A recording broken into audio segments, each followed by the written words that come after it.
Hello, hello, hello. What's up, everybody? Decided to come on back one more time, grab the beard, and take a little deeper dive and maybe take one more trip down that rabbit hole and see what's what. See what we really think and maybe go a little bit deeper in what we were talking about the other day. What's up? How you doing tonight, Andy? I'm pretty good. I can't complain. Had some family time. Now I'm ready to school you on the philosophy and everything of Westworld. The philosophy of Westworld and what's really going on. Yeah. What is it exactly that you think the real premise of this show is about? It's about the idea of whether or not we are machines in a giant system, just like the hosts were machines in this system of Westworld, and that we are exactly no different in that our minds work the same way, just differently, just a little different. The programming's different, or the hardware is different, but the programming's the same. They accomplish the same goals, and they're subject to the same limitations. So that is the idea of the show. Whether or not, if we're saying, are the hosts alive, but are we questioning, are we alive?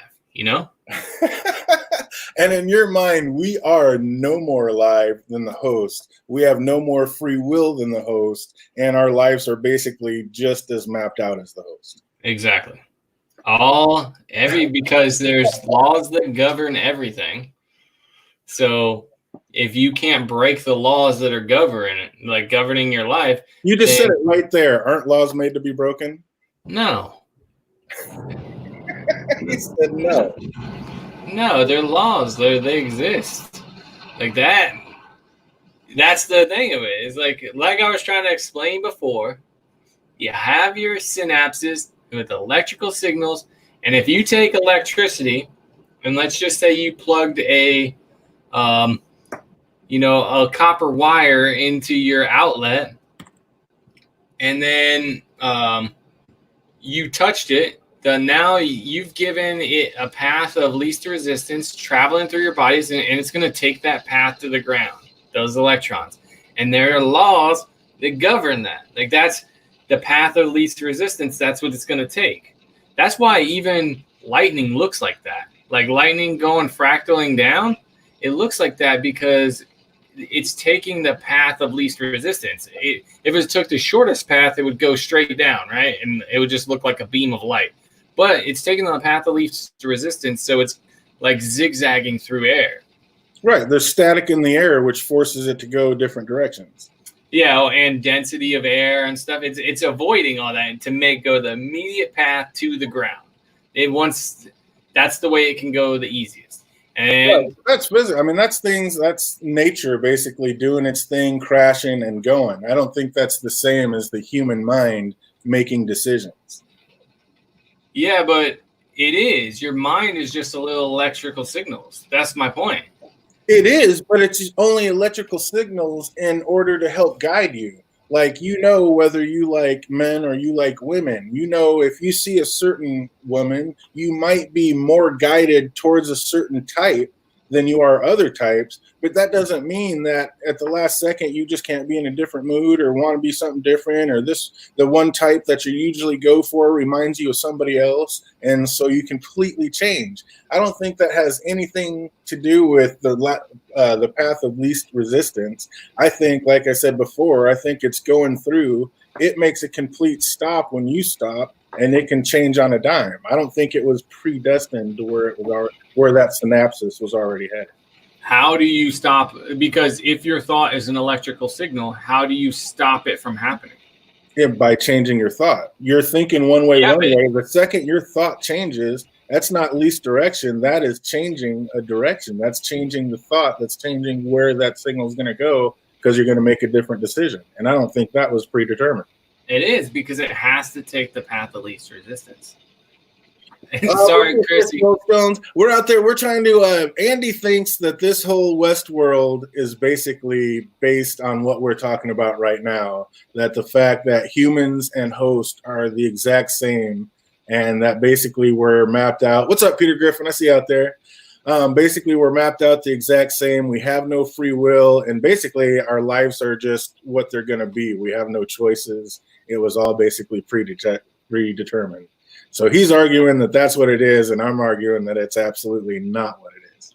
So And that's our ability to be aware of our thoughts, right? So you having that inner monologue, a consciousness, basically, that confuses us into thinking that we have a choice in the matter, right? That's the thing, because we can view our thoughts, so we think that we can change them because our view.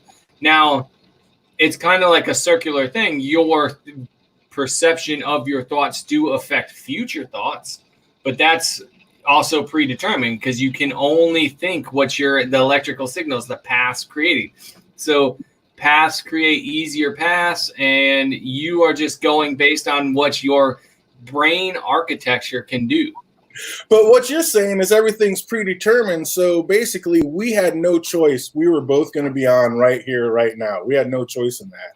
But there are a collective of minds that had to get together to make that happen. I had to wake up at a certain time and be ready to do it. Your wife had to say it was okay for you to do it. I mean, there is no way my brain or my electricity could jump across the nation and know what your wife was going to say about that. So there's no way it could be predetermined because I didn't know whether I was going on or not. It was just a thought. Maybe I will, maybe I won't. So it's like, if it was already predetermined, I think there's still enough things that could happen to where maybe we wouldn't have gone on. But I don't want it to, like, you to think it's like predetermined by somebody, right? It's not predetermined in that way, like the human is programming the, you know, whatever, the host. It's just what has to happen, essentially. Like, if you roll a ball down the hill, there's only one possible way it can go based on where you put it and how you pushed it down the hill. That you're not saying exactly where it's going to go, but there are like bumps and stuff, and it makes it seem like it could go anywhere. But really, there's only one possible place it could go based on where you let it go, how you let it go, right? But that's where I take issue. I don't think it does only have one place. I mean, it has a pattern that runs through your brain. When you make thoughts, it I mean, it hits in your brain, and that's what creates thoughts. But I mean, it has to create the thought, and you don't know where the thought's going, and different outside influences are going to influence those thoughts. And it could be, I mean, you never know what the outside influence is going to be, so it can't be predetermined like that thought was going to happen, so I was going to make that decision every time, no matter what.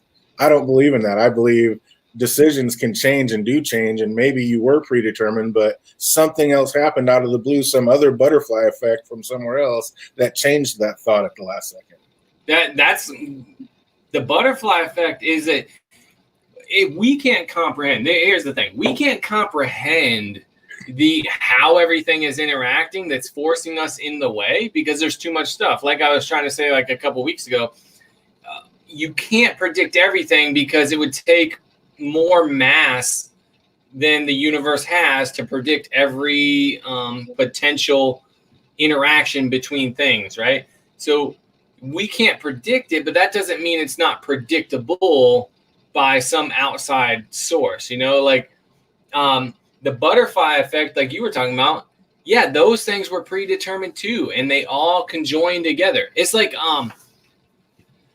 imagine before, and there's only like one living cell, right, on the earth. It's the first living thing, and then it's gradually splitting, right? And that's what I was just about to say. Either where you're going is either talking hive mind, or it has to be a higher power that started this or guided it all at a beginning point. No, it just has to be a chain reaction that's leading to these things. Like okay, so let's say the creation of the universe, whatever you believe, it's created, right? And you have two hydrogen atoms that are circling in this gravitation, this heavy gravity, so the sun, where all these hydrogen atoms collected together, and now they're spiraling around this core, right? Kind of like Rehoboam. Yeah. So at some point, these two hydrogen atoms they're on a collision course. Now, they're going to hit each other. That's inevitable, right? We can agree on that. That if these are going to hit, they're following the laws of physics where they're circling around and gravity's pulling them eventually onto a path where they're going to collide. Right. Now that happens. That happened at the exact point it had to, right? That's the only possibility. Nothing could have changed that. There's no outside thought, right? There's no outside thing saying, okay, thinking I'm going to change that, right? So those two things hit. When they hit, they fuse. Well, it depends on where they're in a path and what was the path. And I mean, can outside wind or can there be a like hurricane or a sonic boom that pushes them off the path that they're on, which would make them then collide at a different spot? Yes, but that if that happens, that could only happen at that time. Those two things were on a chain reaction too, right?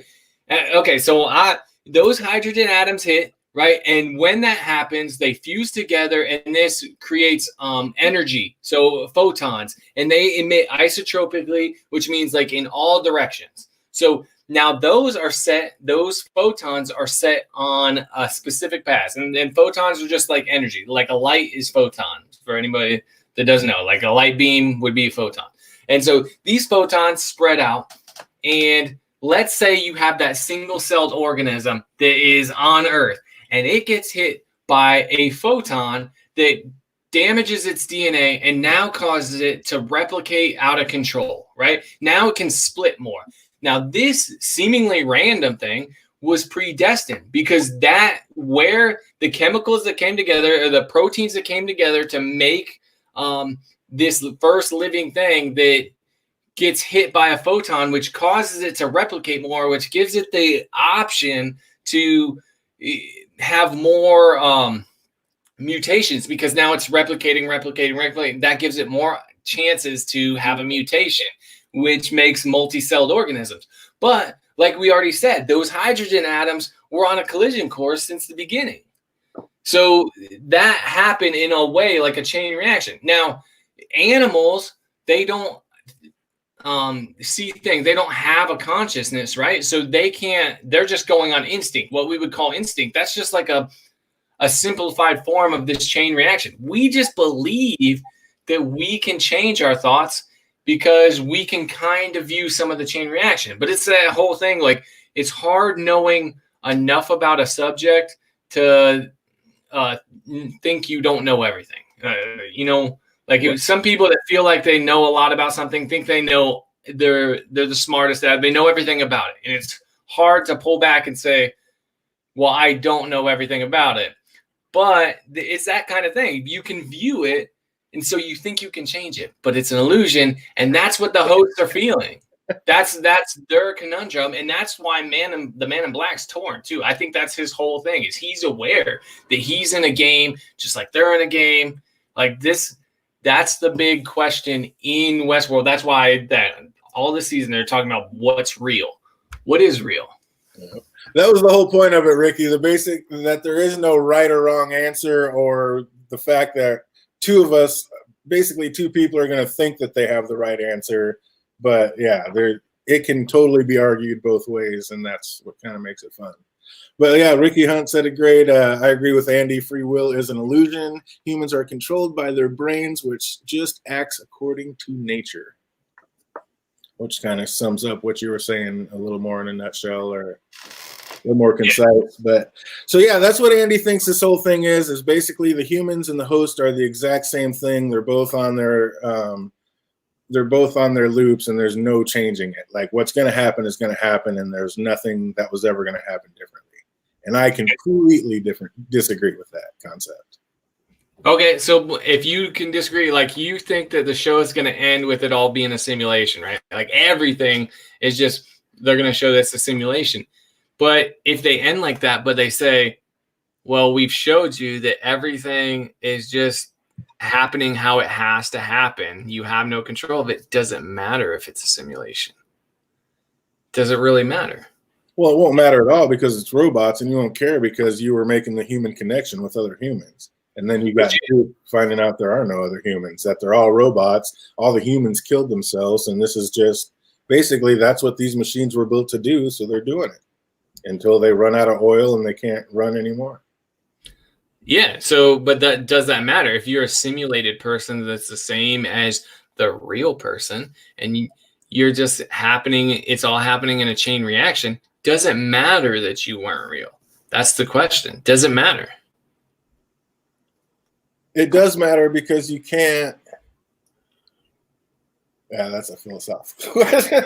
Yeah, it doesn't like. I mean, yeah, you think it matters because can a machine? I mean, without a soul and without true feelings, can a machine love? Like, does Dolores really love William? I mean, can you have compassion and love? You can't really. I mean, you can recreate, but you can't procreate. So, I mean, is that really the same thing? Are you a living thing, or are you just a machine that was told what to do one time and now you're doing it? Yeah, but people are like that. We know that hosts aren't like that because they can go past their programming, right? So the programming that we put in as humans, they're the same way, right? Like they can get past that. So they're just like us in that for that argument.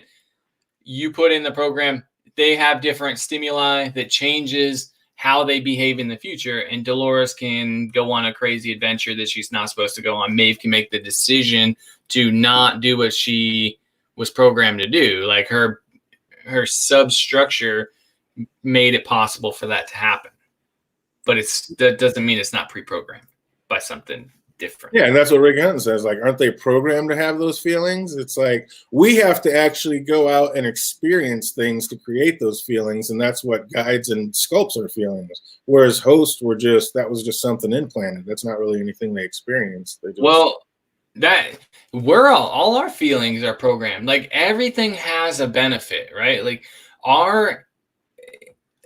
our compassion, right? You feel compassion. I feel compassion for my daughter and wife, and that makes me more protective of them. That is a survival strategy. So that is an emotion that was programmed because it was beneficial, right? It's beneficial just like kids. Have you ever noticed that a large proportion of kids look like their dad when they're born? That is because you're more protective of something that you can see yourself in. And since the dad's job is to protect, and that's what it's been, right? Or not, I guess not necessarily now, but when you're surviving, you see yourself in that kid, and then you protect that kid. You put more to it, and that is good for that child's survival, which helps procreation. So it's all a programming that just starts off and it progresses because it's beneficial, right? Right, but pain's not necessarily beneficial. I mean, it can be, but some people like pain and some people hate pain. Like some people actually like getting smacked, some people don't. So that's the same thing. It's good for some and not good for others. So it can't be a predestined thing. It's not one thing. Also, my computer for me. Oh, you're welcome. Sorry. It's going to be it's different strokes for different folks at that point. It's not all the same thing, and it depends on your perception. Yeah, but pain is definitely a good thing. Like he is not pleasurable, and I don't mean in that manner, but it's a learning experience. It's not necessarily a good thing. I mean, if you're sick and your stomach's in pain, it's not good that you're in pain. I mean, there's nothing you can do about it. It's not good that you're sitting there aching in pain.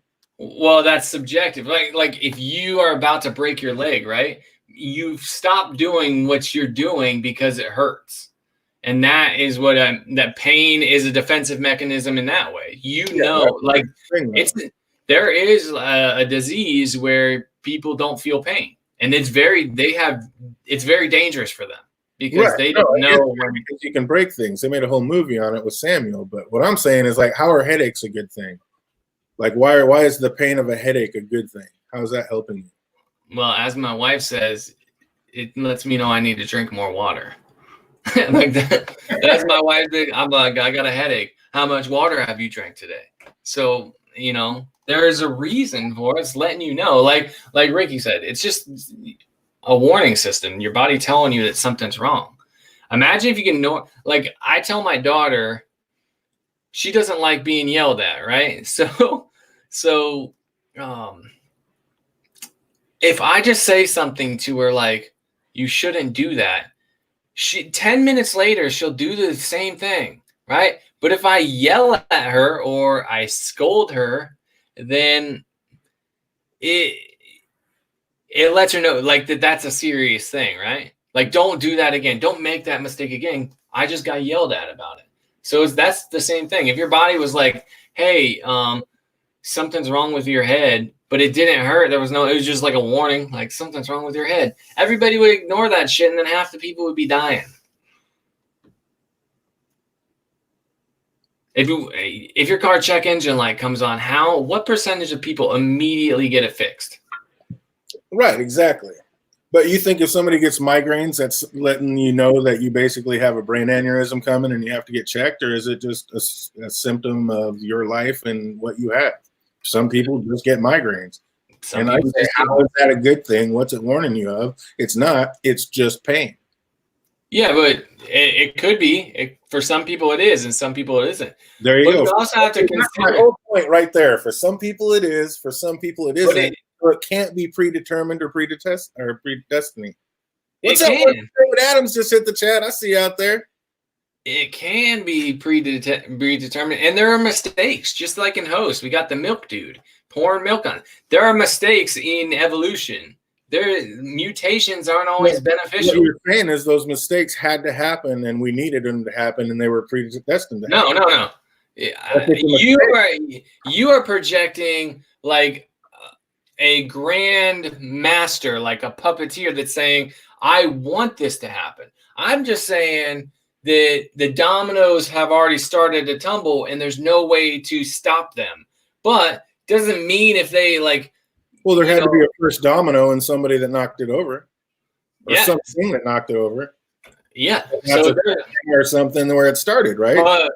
But the thing is in place. That's assuming that person has all the knowledge, right? Like, I'm not saying a person like a god or whatever. I'm just saying from the beginning, everything's falling. You can't change it. And just because something is predestined to happen doesn't mean it's a good thing, or it should. Like, it's good that it happens. It's just that it has to happen. And that's what's happening with the host. That's why you get Maeve and why you get Dolores. And Dolores is running around killing everybody. That's not good for the people that are getting killed. It just has to happen because that's how it's programmed to happen. But I don't think it has to happen. If the Men in Black didn't decide to snap and split his twig, I mean, he made a decision that sent those things in that way, but he could have just as easily made a decision to go another way. I mean, again, back to the butterfly effect. It's like the butterfly effect is part of it. Like, I agree with you. The butterfly effect is a real thing. And little stimuli somewhere else have major impacts on something. It can shift it.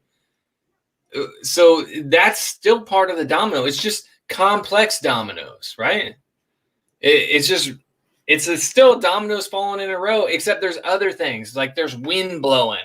The dominoes still are going to fall how they have to fall, but the wind's going to affect that. Maybe it turns it. That's the butterfly effect. The little things somewhere else. But it's still predetermined, and the Man in Black's going to come realize at the end, or he's realizing it now, that I'm a host too. And I think he did in season 1. That was a big part of like why it was real to him, and he wants to save Dolores. He wants them to have a life essentially, but he realizes that he doesn't himself because they can map it out, right? When they mapped out a human person, he realized like we're no different than them when we can do that. Who realized that? The Man in Black. Oh, when they. I got you. Because I was looking at Chrissy Volstone said Ford planned for the host to wake up. Ford just thought the host were host. I don't think Ford ever planned for the host to wake up. That was basically Bernard at the end using what Ford had told him to help him. But basically, that's why Ford and Arnold used to battle so bad, because Arnold said the hosts are alive, and Ford was like, I think maybe Ford knew, but he didn't want to know because he wanted his park to open and he wanted his dream to happen, and the money men were here and he didn't want that to mess it up. So, yeah, that's basically their whole big battle. We got Ricky Hunt out there said, well, to be fair, most people Dolores killed deserve it. I can't remember his name, but what did old brother man, the tech that she was toting around half the season last year, that was helping. What did he do to deserve to die? My man was just there having a job. He got made to do that. She dragged him all over hell. He did exactly what she said, and then she just blew his brains out anyway. I mean, come on. What did he do? No, I do not believe everybody Dolores kills deserve to die. Here's the question: if you don't believe everything's predetermined, and you don't believe that we're no different than hosts, then nobody really deserves it. Dolores killing them. They're just robots. Why them? Oh, like, I'm 100% on board with that. Okay, yeah, I'm not. They are just robots. So smack them, kick them, punch them around. You can't get mad what you do in the park. That's what it's for. It's a theme park. It's a fun park. That's what it was made for. So you could go in there, go crazy, and that's why it takes 2 weeks when you get out of there to decompress and be like, okay, got to get normal again and come back out to the real world and then go back out. Yeah, I agree with the sentiment. Like, imagine you're playing a video game and you just run around killing people in a video game, and then all of a sudden, like, you're a terrible person because you, like, whatever program you're doing comes alive. If you want to find the eggs, don't forget. Okay. What do you think, folks? Is Andy onto something? Is he crazy? There you go, chat. What's up? Are the hosts alive? Are the hosts true beings? Do they matter just as much as humans? Do they have every right to live just as much as humans? That's where it's at. And that's the question. Here's the thing. They might not have as much of a, like, they were created. So even if you think that they're the same, right? Like me, you could argue that they don't have as much of a right to live as humans because we created them, right? So I'm not even talking supreme being. I mean, if we created something else that was actual life and we created it, and now it's got actual true life, which you're saying hosts have, I'm saying they don't. I mean, that's a whole different thing. I mean, if they're living, breathing, the only reason they feel pain is because you have to turn up the pain on their little computer to make them feel pain. Or you can turn it down and they don't feel pain. So it's just not a real living thing. It can only do what you tell it to do or what the boundaries of the program that you gave it to do. Yeah, well, you could let it go like a true AI could learn, right? Like if you just let them go. It was rules that are governed. Like that's what Ford and Arnold were doing. They were making rules for the infrastructure in the brain. These things could go AI and go wild, but the program is to keep that at bay. It's almost like, when when they do brain surgery, they do it with people awake, right? What's that? When you do brain surgery, the people are awake, so they can touch things, right, and make your body do something, right? So, if that's the case, they can circumvent your programming. You no longer have the ability with your own thoughts to prevent you from moving that said hand.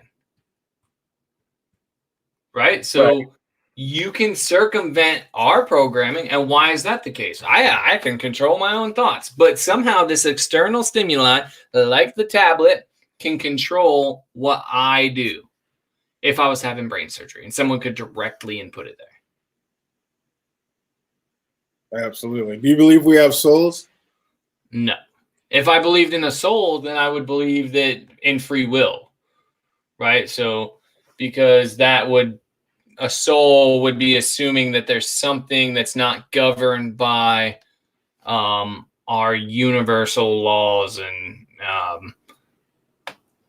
all that. So that would be the external stimuli. And that's what, if you believe we have a soul, then you could say that's the argument, right, for free will.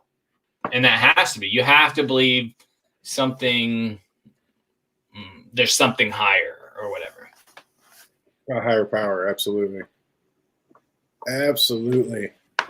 Oh man, yeah, that can go on for hours and hours and hours and hours. It's like what you believe is what you're gonna fight for, and it's just gonna. I mean, yeah. That is literally one of the never-ending conversations. That's amazing. But I think that's like the whole point of the series, honestly, is that we are a representation of that. You believe in all of the stuff that I don't. Like, you believe that we have free will and that we are different than robots, and I think that's it's kind of a perfect scenario that we do this stream together, because we are the opposites of what I believe to be the main point of the show. Yeah, exactly.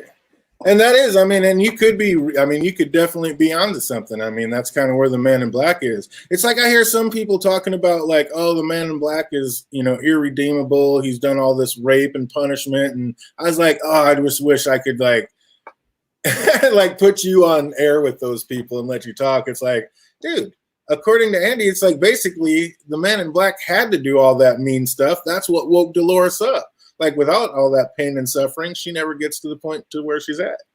Yeah, and that's people. Hard times make strong men, right? And so with that philosophy, Dolores doesn't make it. Dolores doesn't get where she is if the Man in Black doesn't fall, William doesn't fall in love with her and then be so heartbroken. His pain, that's how he comes up with the idea, I think. Like, that I feel alive now. He was like this person, they could see behind his, I forget how they phrased it, but basically they saw the Man in Black inside William before he just was pretending to be a good guy, or his brother-in-law. He knew that William was just pretending to be a good guy and that he wasn't. Well, that pain brought that forth, right? So then he became aware that I feel alive because of my pain, and I want to help Dolores and the host. If it worked for me, it can work for her. Yeah, absolutely. Speaking of Dolores, it was Dolores that showed Hale Bernard's pearl, and we already got Chrissy Oldstones that kind of touched on it, and we were touching on it in our last one.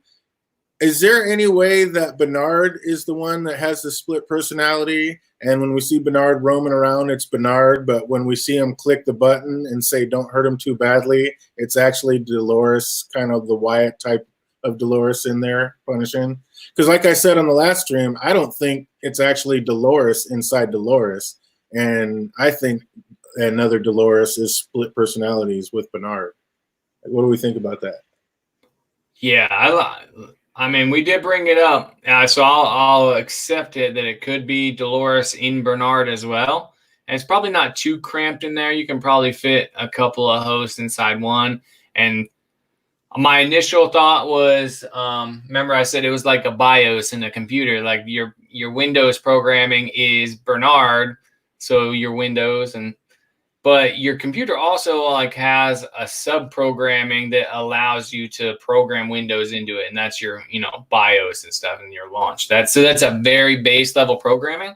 And I thought that was it. But now when we're talking about Dolores and everybody, I think you have to come to that conclusion, right? That, Dolores is in all these other hosts, and somehow Bernard has this, this part of him that'll just kill everybody when he tells him not to, so he clearly has no control over it. I don't know. Like, yeah, that was a long way of saying I kind of am away from my original thought, and I'm starting to be on board with you.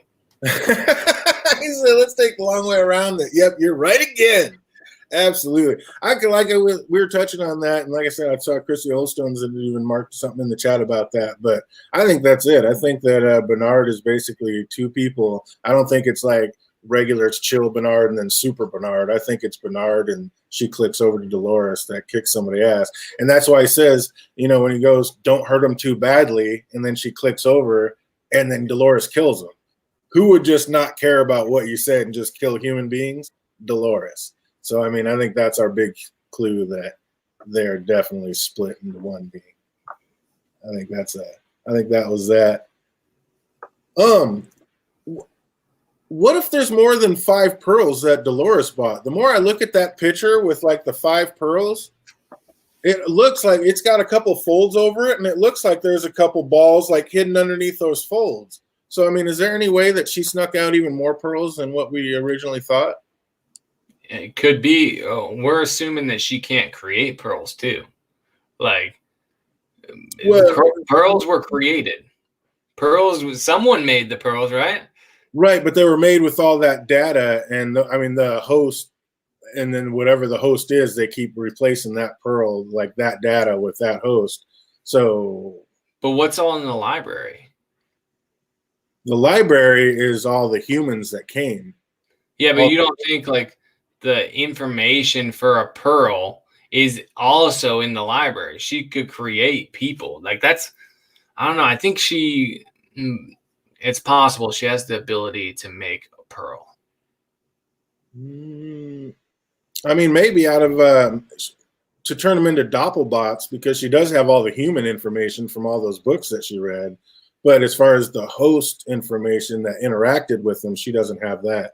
So I think it'd be incomplete. Sirach did say 5, but that was when Sirach showed the computer that 5 bodies were made, that 5 hosts were made. So I don't think that's still, I mean, that may be why he only thinks that there's 5, because he saw that on the computer. She could actually have a couple more that she hasn't made or switched up. Yeah. I'm just saying, like, think of the, the pearl as a computer chip. If it's blank, if she can make blank ones, she could put anybody in there, right? That's what I'm saying. She's just making computer chips. Maybe she has that technology. But they showed that those were gray ones that got brought. Yeah. I'm just saying, like, she has, let's say she came out with 5, but that doesn't necessarily mean if she goes to Arnold's house or something, or Ford's house, or someone high up that has this technology, that they don't potentially have the stuff needed to make a new pearl. So she could, what you're saying is she can basically make some red pearls, some human pearls, because that's what the red pearls are. Those are humans coming over. So you think Dolores could basically find some blanks and start making red pearls? Yeah, essentially. That'd be pretty cool. No, she doesn't even have to find blanks. I'm saying the pearls are created. She has the library in her head. Actually make the pearl. She can make the physical pearl and then use the library in her head to create people. I think you'd have to have certain, I mean, if she got the data and the info on how to do it, I'm sure she could. Yeah. I mean, she seems to be breaking into everything. She probably could. I'm just saying, we haven't thought of that. Like, we're saying, oh, there's 5 pearls. She stole them. Yeah, but what's preventing her from creating new ones? I don't know the intricacies of creating a pearl. I'm sure it's very difficult. But if she has the technology, like she has the information, the data in her brain to create one, then it's possible she creates more. Or else how she's going to procreate? She can't have just only the pearls in existence, as like that's her only plan of the future. Like, well, we got 4,000 pearls, and that's all the hosts we can make. So let's start killing all the humans. Like, she has to have some idea on how she's going to make more hosts. Maybe she's going to take out a bunch and then just storm Westworld and go take them all. Or just make that her home base and start printing from there. That'd be crazy. Chrissy Oldstone says, it seems Dolores knew Bernard was going to show up at the party, and it seems she expected him to use that remote to freeze her. Yeah, like I was saying in the last one, I think she's the one that programmed Bernard to make that remote. And then she ends up giving that remote to Sirach. That's why I think she either is Sirach or she's definitely in cahoots with him. And she seemed like when she's talking to that personal assistant, I mean, doesn't that kind of have to be something through Rehoboam or something that's like connected to everything at all times that can work things out fast on the fly and buy her apartments right when she walks through the door and, book hotel rooms, before she even gets to the elevator. So, I mean, she's definitely hooked up with a lot. I mean, or is it just all going on inside the park and that's why it works out? I think she, like I said last time, I think she's kind of aware of the simulation that she's in, and she's kind of trying to pull a Maeve, like break out of the simulation. But since you're aware of your simulation It's kind of like we were talking about earlier. Once you become aware of it, you think you can have an effect on it. And when in reality, it's just the simulation working as it's intended to. But she can also access information from Hobo because she's aware Hobo is existing. And that's the whole motorcycle saving her and all that bullcrap. Like where she knew things were going to happen. Right. So I think she's just accessing that because she's aware that she's in the simulation. Right. Megan, I like it. I like that. Ricky Hunt says, I think the mortician said 5 bodies as well. I don't think it was the mortician. I think Maeve came in because old boy, Sirach had told her that it was 5 bodies. And she asked, where's the other bodies? And the mortician just said, I just gave her the one. I don't do that. I'd send her to the Yakuza to get her. So I don't think the mortician ever stated that it was 5 bodies. Did she? Or am I wrong about that? I'm pretty sure you're right. Yeah, I thought it was Maeve who actually said the number or whatever it was. And then she's just like, I don't deal in that. I sent her to the Yakuza. Isn't basically, I mean, we all think everything's going on simulation, but I mean, doesn't everything to do with Maeve have to be simulation? Like Sirach said they were in the real world, but I'm not buying it. And if they were, that was one specific scene. And when they left, it wasn't them going, like, that was all back in simulation when they went to Arnold's house and all that stuff. Like, doesn't everything basically have to be going on? It doesn't have to be. I was thinking about this before because someone said in the chat that he never interacted with the waitress. And, we think that, or I think, I don't know about you, that the glasses give you a glimpse into, like, it's showing you what's happening inside the simulation, right? Or into a simulation created by Sirach. That's my thought. That's the point of the glasses. And so me thinking that made me think, well, Maeve has to, like, this has to be part of the simulation because she's actually talking to Sirach and he is there. But the more I think of she didn't have on glasses. But now I think about it, she's a host. It could be, it could be him putting she doesn't necessarily need the glasses to be manipulated in the same way as a person would. Person needs to put on the glasses to see inside the computer program. But Maeve is a host. That could be put into her head. So that's like a way of fooling you into thinking, oh, this isn't being simulated or this isn't. I confused myself, but essentially, since Maeve doesn't need the glasses to see inside the simulation because she is a host, and that can be put into her head without the glasses. I like that. So you think she actually was? Then obviously she was in real life at some point. I'm saying it could be like she could be in real life, and that's like that one scene where he's like, "Nope, this is the real world." He could have been telling the truth there, but he's not actually there. Because I'm 100% that Sirach is Hobo. Like I'm 100%. He keeps saying "we" when he's talking about like Hobo, so he is Hobo. I'm 100% on it. I'll be right back. Okay. So basically, Andy thinks Rehoboam and Sirach are one and the same. Is that what's up, chat? Does everybody think like that? Does anybody have anything different that Rehoboam and Sirach are not the same, or that's not just the embodiment of Rehoboam? That's Sirach. And is anybody out there that thinks Sirach is an actual real person, or is he just, like Andy says, just another computer program?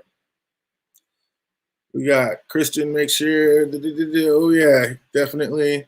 Maeve called the waitress over to order a drink, didn't she? Doesn't seem strange that he didn't interact with him.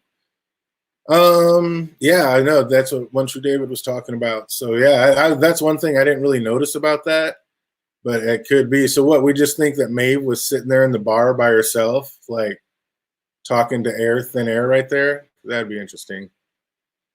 That would be interesting. I don't know about all that. What's up? What do you guys think about if that's true? Do you guys in the chat, do you think that Musashi was all just part of is that all going on in the simulation, or was that really going out in the real world?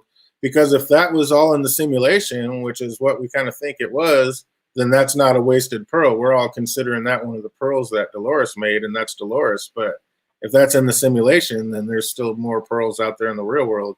I think our man Peter Griffin was talking about that on the last chat. So that means there's an extra one still out there. And that's what actually help out, because I think we have more people to make. I still think we might even get a Ford sighting, or somebody might even be Ford. But I mean, Peter Abernathy has to be a pearl. Like, that's got to show up at some point somewhere. So I'm not sure where, but Peter Abernathy's coming in some way, shape, or form. What do you think about that, Andy? I like the idea of Ford coming because, like I said, I think Ford is probably a part of Hobo as well. He's just too good at predicting what everybody's actions were going to be. So I think he's probably in the grand, the grand simulation that I'm always talking about, that my day one theory is, that Ford is Hobo in that. And then Hobo's just taking on new people. But I like the idea of Abernathy coming back. I don't know. Like, the tough thing with Abernathy is we don't have enough of his personality, right? You don't get a ton that's not freaking crazy. You know what I mean? Right. But he went crazy because he's got all that information, right?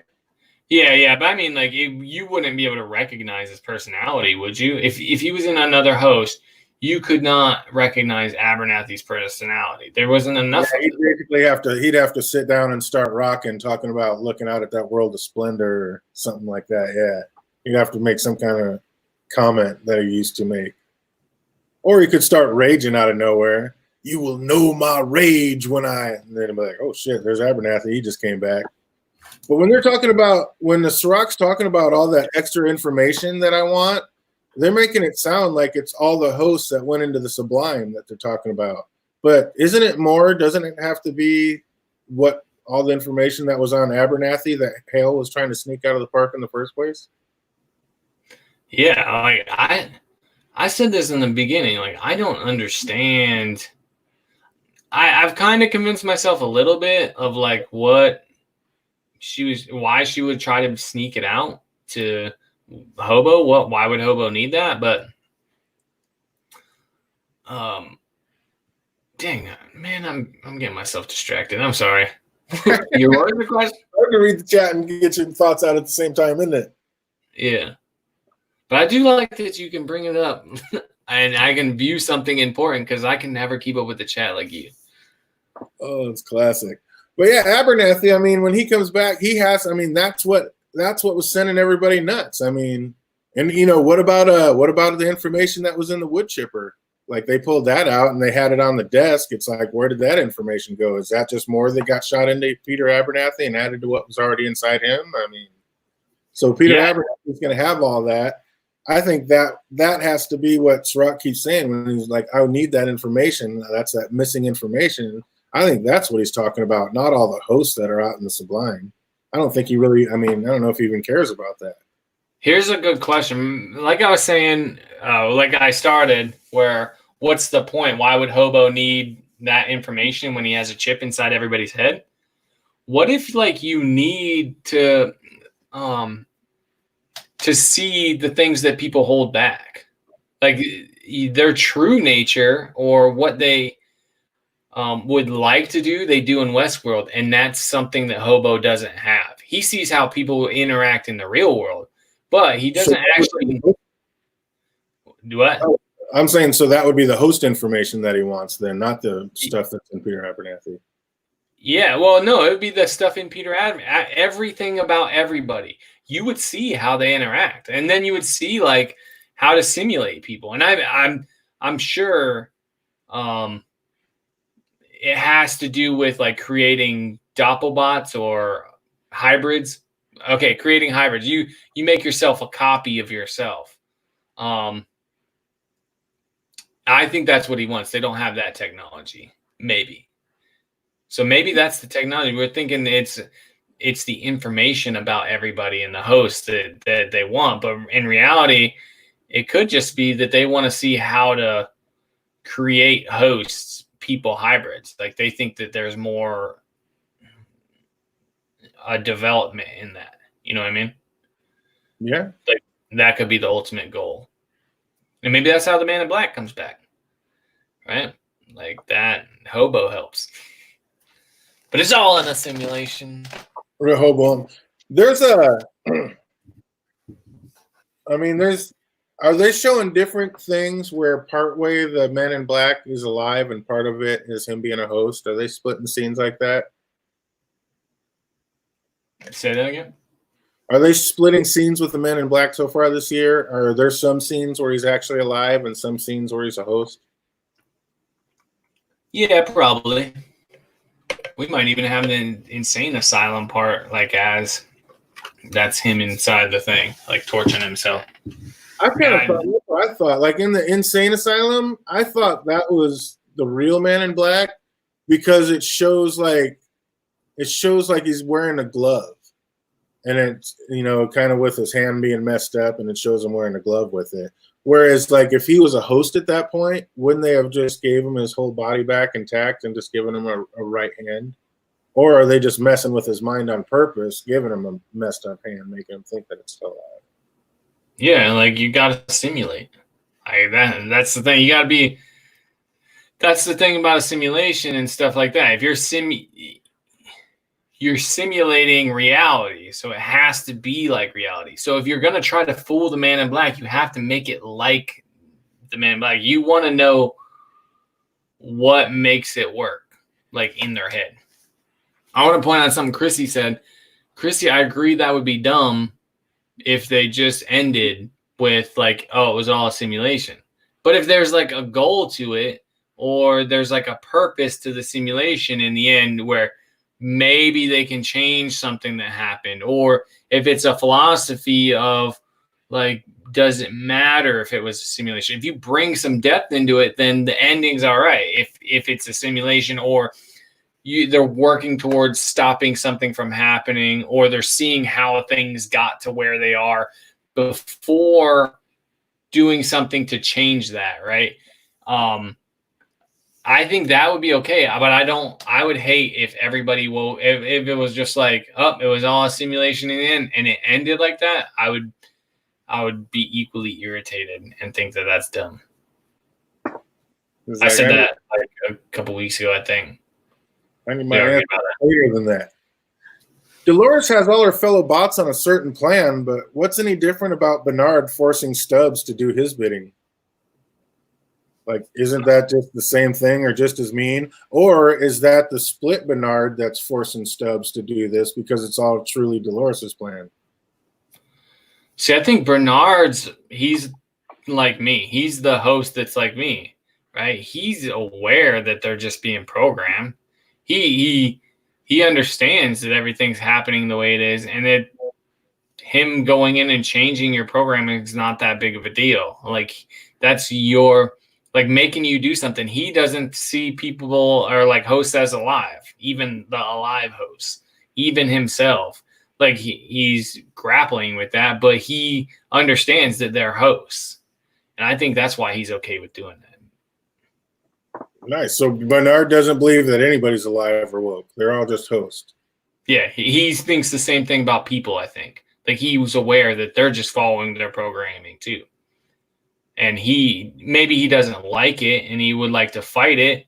Like I believe that free will, but I would like to fight and think that I have a decision. But, ultimately you come back to like what I truly think is reality. Right. And he's like that. I like that. So Charles now basically has someone to love, or Dolores now has someone to love. She's got her little son, and Dolores has Caleb. And we may find out that Masashi has a copy of a Kanye, or maybe even that, he's not even real and just a simulation anyway. So basically that leaves the Martin Dolores all alone, but basically with the same objective. So is that basically how this could all come down, is like all these other Doloreses find like a human that are actually cool and not so awful, so they, you know, start to like them and not want to burn the world down. But Martin is like the one Dolores that's still dealing with rich billionaire assholes, still dealing with spoiled brats, and still seeing how people acted out in the park, out in the real world. So he's like, no, we need to stick to this plan and make it go down. So is there any way that that's what happens and the Martin becomes the bad Dolores and all the other ones have to battle him? That would be pretty cool. Yeah, I think, man, it's tough if you find, just because you find someone that's good, like, does that change your whole outlook on everything? Or does she become, oh, damn, that made me think of something. Yeah, what if this is all the simulation doing that? Right? Like, if Dolores is the one that's going to destroy the world and the simulation was created to stop Dolores, something that was already happening, then wouldn't you want to find like the thing? Like, maybe this is the simulation trying to find what she would make her change, all in the same thing. Like, it's just simulating people. Well, yeah, it needs to find a Teddy for each one of the Doloreses. Yeah, so just to stop whatever she's doing, if that is meant to happen, it's, you know, damn, that's pretty good. So that could be what Rehoboam's doing. It's like, okay, Teddy stopped her and was made for her to stop, you know, out of Westworld. We'll get Caleb to meet under here, and that'll be what'll stop, you know, in future world. And basically, yeah, okay, that, and like I was saying before, maybe Maeve didn't have a baby, but then all of a sudden, okay, we need a Teddy for Maeve, so they gave her a son. Now that's all of a sudden that's Maeve's Teddy, or Charlotte Hale's Teddy. I mean, not Maeve. So yeah, I think maybe that's all the stuff that's going on. Oh yeah, once you David Adams likes a tinfoil coming out, he's like, feel it. I'm telling you, that could happen. Because again, like I was saying, you know, everybody says that it was Dolores that searched out Caleb. I'm like, I think it was Caleb that got put in place for Dolores to meet, and that's basically. He's the new Teddy. He's there to keep her in future world. He's there to keep her pinned down and not want to leave. And I mean, is that what they were talking about in that first episode? They're like, oh, she's supposed to meet somebody under the underpass. And then she ends up meeting Caleb under the underpass. So was that Dolores setting that all up to meet him there? Or were they talking about somebody else that came up? I mean, I don't remember that, but if that's the case, then you definitely have to say that's predetermined, right? And at that point, to me, in my crazy, I think that that's pointing towards Caleb being the unknown person. She's supposed to meet someone. Like, it wouldn't, you know, the someone, that's the person they can't predict. Like, that's the problem. And Dolores is predictable. Like, to Hobo, at least. I don't know. I'm still going with it. Dolores isn't the one that they can't predict, that it's Caleb. He's the problem for Hobo. They're pointing that out too much, right? That he hates that whole thing, and there's discrepancy with his reality when he goes and sees his mom and stuff like that. And it's like almost trying to manipulate him. So I'm pretty sure that the simulation's not for Dolores. It's for Caleb.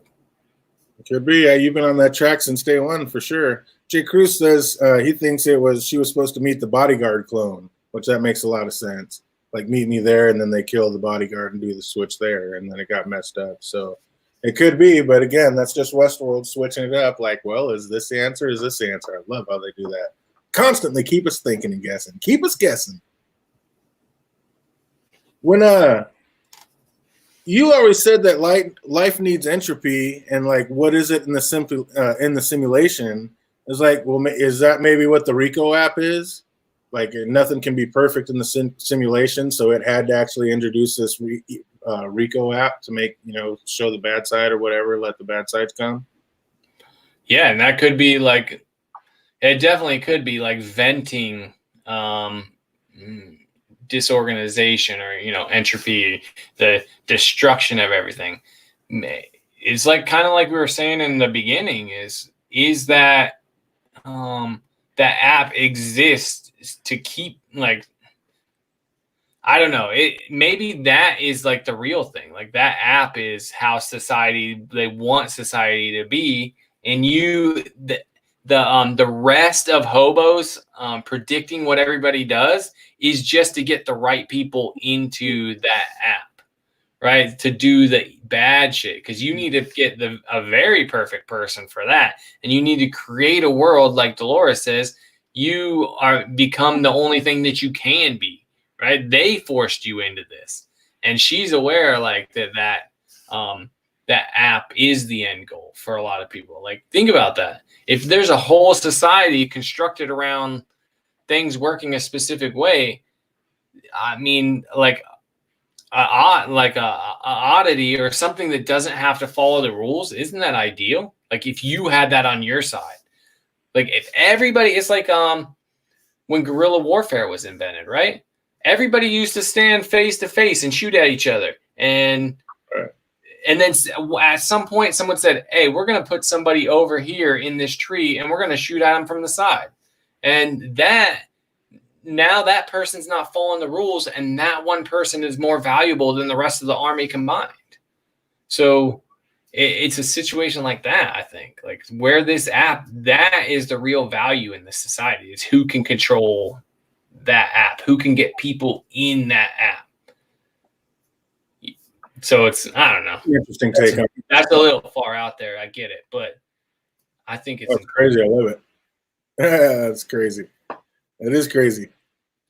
Did Dolores make multiple Doloreses after seeing what so much info would do in one host, like what she saw in her father? Like, did she know she had to divide the info into multiple hosts, and like, is all that info in all the different Doloreses? Did she trust that, or do you think she still has it all in one? I don't know. I never even thought of that. That's I mean, I would think, the safest thing to do, obviously, would be to split it up. So if one of them goes down, it's not all lost. But then again, you need it all for it to be complete. So yeah. That's a tough one. Oh my goodness, old school. Carol Funk in the chat. How you doing out there? Been forever. Good to see you. Good to see you. Carol Funk. She was always so good. Got that knowledge on the Game of Thrones. But yeah, that's so you don't know, you don't really have an idea either way if it's all in one Dolores or if she split it up into all the different Doloreses. I was thinking as I was typing that Dolores, even though they're multiples of her, she doesn't behave as if they're multiples of her, right? She behaves as if they're other people. So I think she thinks she's above them. They're just copies of her. So I think the one real Dolores would probably have it. She would only trust herself, her regular self. She doesn't behave of it as if that is equal to the other ones for sure, because she told that other, she told Shalaris, she's like, don't forget, you belong to me. Yeah, so you think she's trusting them with anything? Nah. Or she was smart enough to split it up, knowing it'd just be safer that way. I mean, if they don't realize it's in there and she keeps tabs on them all at all points. What if she can, Wi-Fi her consciousness to another one? Like, she can change the real her into whichever one she wants. Like Wi-Fi, Bluetooth it? Yeah, like they all have her programming, right? But she's the one with the consciousness. What if she can just transfer her consciousness from Wi-Fi? Now, and then she switches to Hale, and Hale is now the real her, or the one with her consciousness, and now the one in her body just becomes, like a copy of her, not the real her. So maybe that button that Bernard makes has more than one function. It doesn't just stop bots. It can actually switch bots over to different personalities. Like click it from one host to the other. Like maybe they all have those personalities, and if she gets a clicker, she can click through all of them, depending on what she wants to. Which that'd be pretty cool. But I don't know, because like she was already able to control Shaloris, because she said, tone down your basically your emotion function, and it toned her down, and then she was able to say follow me, because the first time she told her to follow her, she's like no, and then she toned her down, and then she said follow me, and then she did. So it's like, obviously, she can still control the other host, basically like Bernard is controlling Stubbs at some point. True. I think it's just weird. I I don't know. Dolores is going to be complicated. She just thinks she's above everybody else, but she's not. She thinks she's better than them, but she's just the same. So you're on the same page with me that Soraka's Dolores are at least on the same side, or do you think that actually is a battle between those two going on? I mean, isn't it a little convenient that all of a sudden, like, he's the richest person on the planet and no one's ever heard of him, and yet Dolores has just recently stolen all this money? And I mean, it kind of shows that, I think, like I said, that's the beginning of showing that it's going to be Hale against Dolores in the end of this, like the Doppelbots fighting each other, or the hosts fighting each other. But I mean, isn't it just a little convenient that there's this richest man in the world that nobody knows about, and now just recently Dolores is stealing all this money and combining it, which is basically going to make her the richest person on the planet? I mean, doesn't that just show that she is Serac, basically? I mean, it could be. What then you get into a time thing. Like, what if she gets to some, she created a monster in like Caleb, right? Then we can conjoin our two theories that everything's about Caleb, and the Dolores that you see, I mean, in the Serac bringing Maeve back is actually Dolores bringing Maeve back. But Maeve isn't aware of the time change because she's getting reset in Warworld. So it's Dolores realizing that she created Caleb, like she turned Caleb into a monster, and that now this is what they have to change. That would be interesting. Then you have a time jump like Westworld likes to do, and that would be interesting. I don't think it's the case. I just think that Dolores is aware of the simulation. That's how she can predict things. But so deep down, you don't think her and Serac are the same person or on the same side, basically? No, I think that Dolores is going to come to the determination, honestly, that she thinks she's superior because she's a machine, but she still has to have a body, and she's going to realize that that Hobo doesn't need any of that. Hobo's vastly superior to her because it can live in anybody and it can be anywhere. And where the way she thinks of humans, this thinks of her. But we already know Rehoboam's not superior because Rehoboam wants the information from the park where she came from. Yeah, but that's different information. She wants the power that Hobo, she's trying to go after Hobo too. So that's the thing. Like, Hobo wants the information to create to create futures, put to keep everybody on the right path. No, I think if we're saying that Hobo's trying to get after that information, I think that it's about putting consciousness in a host body. So once you get the technology for the host body and all that, then Hobo can really switch, like how does it reprogram a human that already has like the drip or whatever in their head.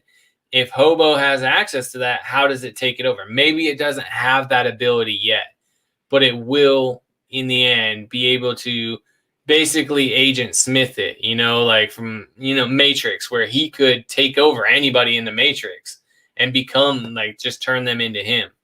And I think that's what Hobo's goal, and that's why he wants information from Westworld. And basically through the drips, he'll just basically be able to implant himself into anybody at any time and completely take over and make them do what he wants. Yeah, and then it just becomes a part of him. And now nobody truly has free will. It's just, is there a way that changes? Dolores figures that out, so now it's not just the host she's trying to free. She's trying to free humanity as a whole from Rehoboam. Yeah, that's what I said, I think last week. That eventually she's going to come to that conclusion that everybody's in danger because of this. Like, the humans are just slaves as well to Hobo. So she's going to realize that, and she's going to be aware of that. She is vastly inferior to Hobo, just like humans are inferior to hosts. Oh yeah, Hobo's gonna be a body snatcher, Chrissy. That's faux show. And that's why they made Caleb. Hobo wants in Caleb. So Bernard had to ask Caleb that, are you one of us? And Maeve asked, is that you in there, Teddy? So basically, we know hosts can't tell who's in who or who's even a host. So that just really makes me think that Dolores is not Dolores. There's somebody else in Dolores that we haven't figured out yet. But I don't think Dolores is. I don't think the Dolores is in the Dolores body. Yeah, that's a good thought, right? That they would put that there so that you wouldn't question it later. They could justify it later. Like, oh, Maeve didn't know. So clearly they don't have to be able to know. So I like that. That's a good catch. Oh, I have been all day, Carol Funk. You can tell him I have been all day. Oh, what if really because she wants to be the one in control? I mean, is that what's going on here? Do you think that that's going to kind of be an end game? Is the one Dolores wants to be the one in control and like basically be the all powerful? Is she not going to be fighting for anybody? Is she just going to want to be the one true warlord herself? Yeah, that's kind of like the Animal Farm thing. Like it's where Napoleon used everything to gain power himself. Like it started out noble, but it ends up power corrupts. And we have already seen it with her. She's willing to use any host around her. It doesn't matter. For her own gain, it's fine to use them. But when humans did it, it's not okay. Right? The people that created them, that's not okay. But she's willing to manipulate and use her people. And it's ultimately for their own power. And I think that's what's going to happen. I think it's always been like that with Dolores, honestly. Chrissy Oldstone says she keeps saying the gods are coming. Does she think she's a god? Is she one of the gods she's talking about? Yeah, I think she thinks that she is, and she's kind of right. Like, because she's machine like Hobo. She's a AI, and the host controlling an awful lot of destinies right now. Yeah. So this whole simulation, even if you think about like that Hobo becomes more powerful than her, it's kind of ironic that the host became more powerful than humans, even though humans made them. But she becomes like Hobo was only created because of the technology from Westworld. So that it's like, and then it becomes more powerful. I think it's like a cyclical thing. Have we heard that before Rehoboam that there was a Solomon? Like there was one, and then Rehoboam was like the better version. Like, did they talk about that? Yeah, I think they did mention it. I thought, didn't they say something like that? So there was the Solomon. Would that mean that the Solomon is what the Liam's dad, the senior, was working on? And then wouldn't that make it that it was actually Liam that made the Rehoboam? So it really is Liam's baby? And if that's the case, he could be lying. I mean, he said that his dad's partner once killed his dad and locked him out. But again, that could all be BS. Liam could be the one in charge and just faking it like, oh, I have nothing to do with anything. It's not me. I'm just a front. But he could just be lying. He could actually be the main guy. Could be. I don't know. It seemed kind of scary. We keep forgetting. We keep forgetting about the Asian lady. Like we gotta keep in mind that was a scene put there for a reason, right? Was that the mortician that he was in a meeting with? Oh no! You're talking about Martell, the Asian chick. Yeah. Yeah. Yeah, that's the one who said she hopes she can be friends with Dolores, and she was supposedly real, and she's like, oh, you work for him too? And she's like, you do too. Maybe Hale was getting out of line, so Dolores needed to make up Sirach so to get her back in line, like, hey, you're working for somebody else, you need somebody above you, here it is. And Dolores just uses Sirach to basically stay in charge. Or it's actually Ford in the real Dolores' body, and that's why she said, you belong to me, because Ford's the one who started all of this and made them all. Like, you belong to me, I made you. That'd be pretty wild. That'd be a cool way to bring Ford back, I think. But Dolores only told us that she sent the other host to an unreturnable place, but we know Dolores knows how to lie.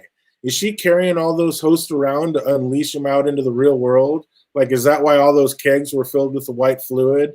Are the Yakuza basically getting bodies for Dolores to put all that in? to put all those bodies in, all the Yeah. hosting bodies. That's my thing with like her creating. She has to have more pearls, right? Can't just be. She has all that fluid. So she's, I don't know. She's making more. She's making a host army, and maybe she's trying to take some of that technology that Hobo has that can so he can maybe control humans. She's trying to do that Wi-Fi consciousness shit. Like she's trying to switch herself. Maybe she has a whole bunch of bodies she can switch through. I don't know. Yeah, Christian Oldstones and once you David Adams, he's talking about Martell, the little Asian girl that Liam had that meeting with and that he ended up storming out of. And she was like, oh, we'd hate to have to use your daddy's machine against you and basically kill you.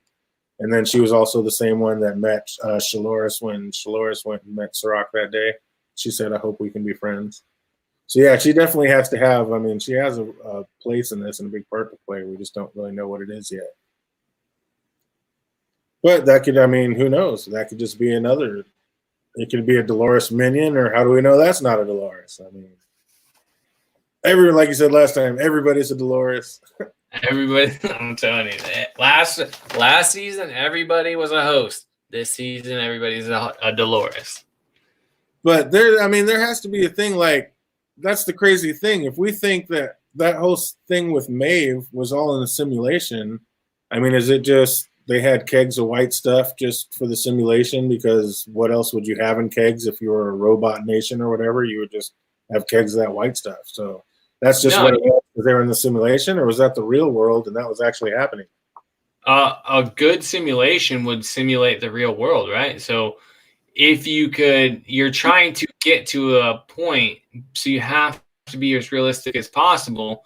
So either Hobo knows that that's what's in those barrels, or it was simulated to the point that that's what she would do, right?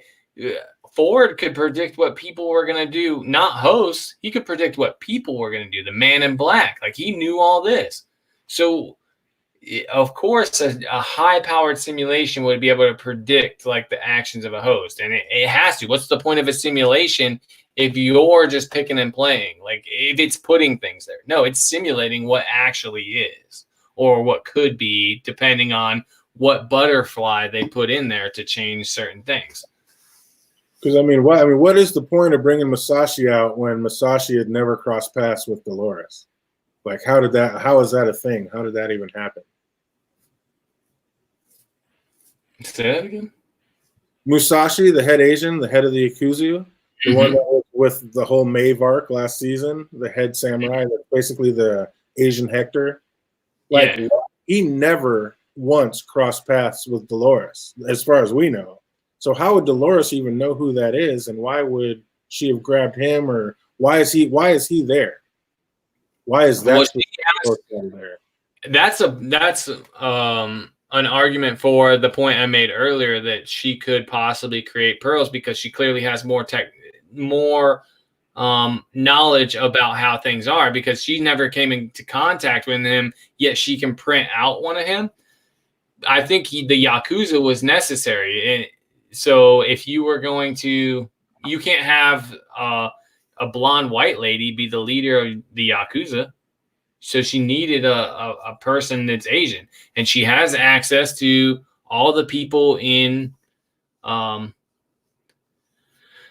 all the host knowledge. She can recreate hosts. So I'm saying she can make pearls. That's not the point. I'm just taking what you just said to more push my argument. But she clearly has knowledge of different hosts, and she needed an Asian person, like Ricky said. Me and Ricky are on the same page here. Or she's read all those books. Maybe Masushi was based on a real person that came to the park, that used to frequent the park, and that's what she based him off of. And yeah, who knows? Because we know Teddy was supposedly based off of William, so maybe Masushi was based off of somebody else that visited the park. But still, just doesn't. I mean, it's still weird that she picked him and has him there. I mean, is that just one body? She said she only grabbed one body. I mean, was that the body? Because then again, that's the other thing. the mortician told Maeve that she only grabbed one body. That's not my thing. I sent her to do the. So who was the one body she grabbed? Or no, that's right. She said she doesn't deal in that. She just gave her the blood from the little girl, and then she sent her to the Yakuza to get all the bodies because she doesn't deal in bodies. That's what she said. But yeah, so why did the Yakuza end up with Masushi? If it doesn't make sense. And where is she making all these extra bodies? Because I think the whole Yakuza are all hoes. I think his whole army are going to be all end up being hoes. Yeah, because she was like, these people are crazy. Yeah, exactly. She's like, they're not normal. They're all crazy. So that's true. So, and goes back to my point is like, I think Dolores has to be able to make like a base level pearl, like maybe not the perfect pearl, but she can make a base level one to make people act enough like humans to not draw suspicion. But oh, go ahead. I was just gonna say, or can she just copy herself and just literally go Agent Smith on it and put all Dolores's in all the bodies? I don't know, because Maeve was able to kick their ass, right? But I'm still upset that Maeve lost the fight. Get the hell out of here. Doesn't that just prove it had to be a simulation? She would never lose. Exactly. Like, Maeve has to be taken out by an army of people. Ain't no one Dolores gonna take her down. I don't know. So she needed a host to infiltrate the Yakuza to get the bodies she needs. So where's the Yakuza getting the bodies from? Like, are they just up hosts, or like where are they getting these bodies from? Making them. So they are making them. Yeah, they can't all be coming out from just Arnold's one house. Like, it has to take time to make an entire body. And I would think it would take more than 3 months to make an entire gang of Yakuza. And the Yakuza, I mean, was that just a gang that she made up and put them in there? Or was that already a big gang that she just started switching people up with? Like, that goes to my point. Like, how did Masushi become the leader of this gang in just 3 months? Like, even if you went in and just started killing the main guys, then all the other guys underneath them would just be mad at him and try to kill him for killing their leader. So it's like, I don't know, like, how he got the trust or whatever to become the leader of like one of the most prominent gangs. I don't understand the intricacies of the Yakuza, but I'm sure there's an alpha male system where like you prove that you are that thing. You take over. I don't know. I don't know the hierarchy, so I don't know how one becomes the leader. I'm with Peter Griffin. Maeve didn't lose. She figured out that it was a simulation when he said she made them go to Sector 17 or whatever. So she's like, okay, let me just die and like get back to the base point like she used to always do at the Mesa. Every time she wanted to die and go get more information, she'd just kill herself and then get back up there. So maybe that's what she did. Maybe she didn't lose. She let herself get taken out. There you go. Because I'm not accepting. There's no accepting that Maeve lost the fight to Dolores, like a straight fight. Nope. Yeah. Dolores could be in one of those SWAT things and Maeve still kicks her ass. I'm adamant about that. What's that? I said Dolores could be in one of those SWAT robots and Maeve would still kick her ass. I'm adamant about that. Like, there's no scenario where Dolores beats Maeve in a fight. It could be. I like it. She's taking out entire armies, so you gotta come for real. You coming for a girl, Maeve? Yo, Jake says probably just a plot hole, but do you think like writers of a show like Westworld, if there's a legitimate plot hole, that they could go back to it a season later and then they just brainstorm in the writing room, like, how can we make this plot hole be badass? Yeah, and they're like, there's a $10,000 bonus to whoever can come up with the best reason for this existing while not messing up any other canon. That would be amazing. That would be more than amazing. That would be absolutely awesome. If they went back and retconned like that, that would be great. I feel like you could do that in a show. Like, this is one of the few shows that you could do it with, because you can kind of time travel with filming. And so how do you retcon it without messing up anything? You just get rid of a plot hole. Nice. Yep, Griffin's there. He says it was Sirach's attempt to get Maeve to hate Dolores, but it didn't work. She knew it was all a simulation. That's so rad. You didn't believe Sirach that Paris is gone, but when I went back and saw like one of those circle divergences, it says that there was a thermonuclear event on 10/9/25. So if you don't believe that Paris is gone, what do you think happened there? I'm just saying that maybe Paris is gone. I'm saying Sirach was not a real human boy watching Paris get blown up by a nuke. That He is never not had a brother or anything like that. Like these are all just made up stories. Yes. There's no way. Like he just looks up, he's like, oh, what happened? Dude, there's a nuke that went off. You can see it. You can see it destroyed the whole city. It's huge. The plume's still there. You're not that far away. Somehow there's nuclear response, but you haven't heard the boom from it yet. What? There's no way that. Maybe that's what he's staring at.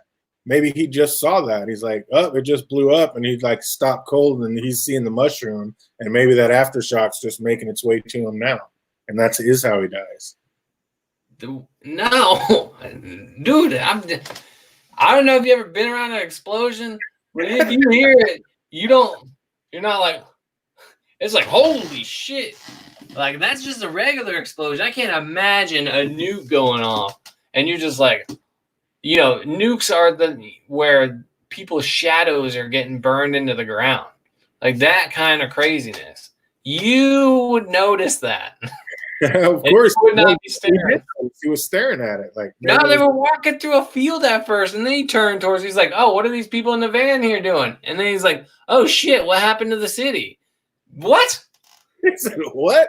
So we know Ford had a brother that got killed. Is that basically? Doesn't that have to be Sirach? Could be. I'm saying they're both parts of Hobo now. Like I'm convinced. Ford was never human, right? Yeah, I'm convinced that Ford, he's too good at predicting things. That he is like an early Hobo. So maybe Sirach is Hobo. And then what did you say the other one was before that? Ford was the early Solomon, right? So Ford's like Solomon. And then, his usefulness went away. And then now Hobo is the God program that controls everything. So Dolores basically was just a program running around that killed the program that created her. Huh? Well, Dolores killed Ford. Well, I didn't hear. You kind of broke up in my ear. Oh, so I'm saying Dolores is just a program that ended up killing the program that created her. Yeah, essentially. But that was predictable. Like, he knew that was going to happen.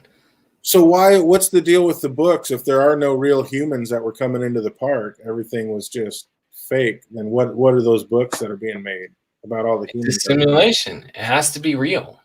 That's the whole point of the show. It doesn't matter if it's real. If it's sufficiently complex, doesn't matter if it was ever real. Right? So everything has to function in a logical way. And you can't just make even like saying like God created everything. It has to happen in a logical way. Everything functions harmoniously with other things. So you can't just give her all the knowledge. You have to give it like a chain reaction of knowledge gaining. Everything has to make sense if you're going to actually simulate it. Yeah. I mean, I could justify any thought I got all day. What's that? I said I can justify any thought I have all day, even my nonsense. I still don't understand. Like, yeah, why? I mean, I guess if he's a computer or simulation, that makes sense. Like, why is that animal dead next to him, and he's still alive? And then basically, those guys are, they don't. But yeah, in the picture that the animal's there, those guys aren't there. So maybe he's just a dog killer or an animal abuser his whole life, and that's what he did. He just little robot Chucky that goes around hurting animals. Maybe that's how that calf died. He jumped out there and hurt that calf. That's what Bernard was looking at. Like, son of a bitch, this guy's got to be stopped. Sirach's an animal abuser. We got to get this guy. We got to stop him for sure. No, I think Sirach and Dolores are the same person. I think that's why Dolores is stealing all this money and has basically more money than anyone in the world, and no one's ever heard of it. It's because Dolores just did it. And she made it look like she kept all the accounts, so made it look like they've all been around forever, and basically just put the title of the name, all the title of her name over everybody else who used to own it. But keeps it hidden in all the different funds and prospects that it is. But it's just too weird and too much money, too much adds up, like I said, how is there going to be this black hole? They had to, look at negative financing to be able to figure out that this person even existed. I mean, you couldn't even do that really. But I don't know. I think, I think one way or the other, Sirach and Dolores are connected, and they're not going to be the ones that are battling by the end of this. No, I think you have to have them battling because how do you humanize Dolores, right? Like Caleb or her baby or a Kanye. Yeah, but I mean, like, how do you humanize her in the eyes of people, right? Like, she has to be aware that there's something else, like that it's not okay. She becomes in love with all these other people, showing that she can learn to love and care, and then you start connecting with her, like, oh, she can be, like, when she learned, she was good, she just didn't know. That was like her teenage years when she was out there slaying everybody and shooting them for no reason. I don't know. I think you got to give her you can't just keep giving like her as a bad guy more and more power. You have to I think they're trying to strike a balance of, is she good? Like, is she justified in doing what she's doing? Where you could make the argument for that, and then you could make the argument for the opposite. If you give her the power to control all people, and that's just it, then I don't know. I mean, it would be interesting to watch her. How do you like it? Where now I can just control everybody, right? Like, it's that switching of roles. Everybody has these things in their head, and she takes over Hobo, and now she can control people. But I think you want to keep her as a sympathetic character, right? Do you? If you're writing, I mean, I would want to keep her as somewhat sympathetic. But if she just takes over and starts controlling everybody, then you lose all the sympathy because she becomes the thing that she was fighting against. And a sympathetic character in season 2? Yeah, I mean, she's trying to get out. You have to do what you got to do. She was slaying innocents left and right, just killing fools. I know, but she's sympathetic in that she's looking for her dad. She has a goal, like that's her dad. She knows it's not really her dad, but she still wants, like, that's her dad. So she has compassion, but she needs to escape Westworld, right? Because otherwise, she's just going to be living this cycle forever and be tormented. So you can justify that. So you have to keep some humanity, for lack of a better term, in her, or else she just becomes like one of the worst types of supervillains, right? Like a supervillain with Thanos is a cool villain, right? Because his suffering is why he decides what he wants to do, and he thinks that pain is necessary or whatever. Like, right. This is a necessary evil. But Dolores just wants domination, and that's domination for domination's sake isn't a good villain or hero.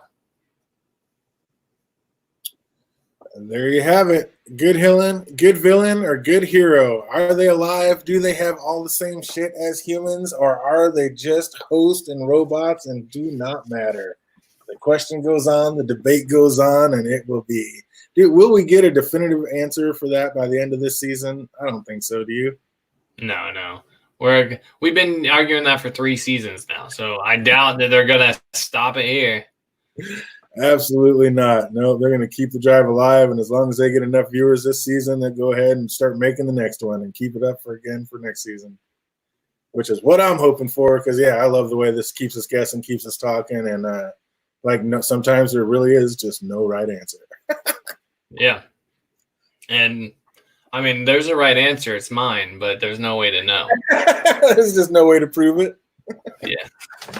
Well, there you have it. Just listen to Andy. He is right, but the debate will continue. I promise. We got it coming back tomorrow. I don't think they're going to give us a whole lot of answers. I think it's going to be more of a Caleb drug trip tomorrow, and then maybe a few MIB scenes. But I think it'll be fun. I'm looking forward to it, and I can't wait to get back on here and talk about some more Westworld. Probably, maybe even on Monday next week. We can get that down and just maybe we can get it like 6 o'clock Pacific Standard Time Monday. Yeah, we can do that. Try to get it down for that and lock it in, and that way it might work out a little bit better for both of us. So, and then probably do another deep dive a little later on in the week after that. Fucking Westworld. Well, right on. That's going to do it for us. I just want to kind of come on here and take a little deeper dive and talk about some things and kind of go a little deeper into what we had brushed on last Tuesday, Thursday. So, yeah, we are definitely going to be back. I think, like I said, we're going to try to be back on Monday, 6 o'clock Pacific Standard Time. Try to put out a little notice ahead of time and hopefully look forward to seeing everybody else there. So until we see you then, I guess I hope everybody has an absolutely fantastic rest of the week or weekend. Make sure you stay safe and sane. And until we see you next time, be easy.